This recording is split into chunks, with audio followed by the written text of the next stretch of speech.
আসসালামু আলাইকুম। আমি আজকে তৈরি করে দেখাবো জলপাইয়ের মিষ্টি আচার।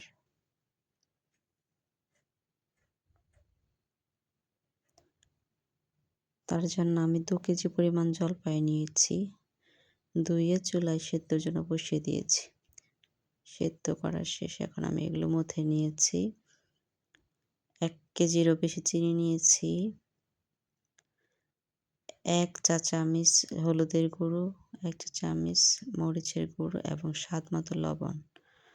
আর ২ চা চামচ করে মসলা নিয়েছি। এগুলো ঢেলে নিচ্ছি।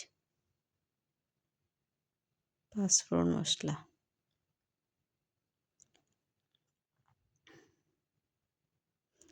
এখন আমার টালা শেষ। আমি চুলা থেকে নামিয়ে নিব। পাটায় পিষে নিচ্ছি। আমি তেল নিয়েছি, সরিষার তেল ১ কাপ পরিমাণ মতো। আপনারা চাইলে হাফ কাপও নিতে পারেন। আমি এই তেলটা পরবর্তীতে রেখে দেব বিভিন্ন ভর্তায় ব্যবহার করার জন্য।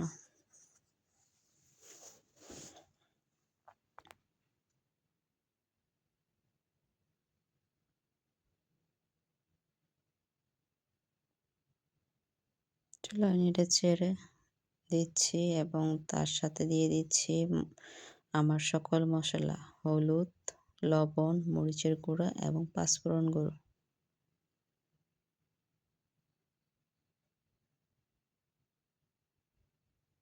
ভালোভাবে নেড়ে চেড়ে মিশিয়ে দিচ্ছি।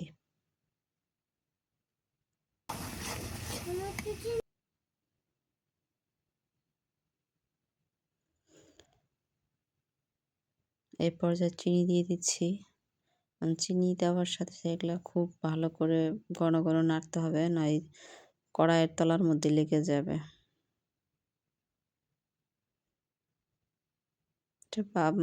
জলপাইয়ের আচারটা ভাজতে ভাজতে প্রায় এরকম কালার চলে আসবে, আরও সুন্দর কালার আসবে, খয়েরি কালার।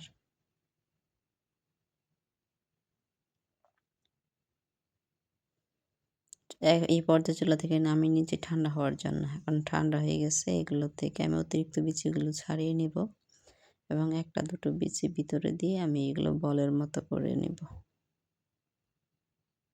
এক এক করে সবগুলো আমি তৈরি করে নিব।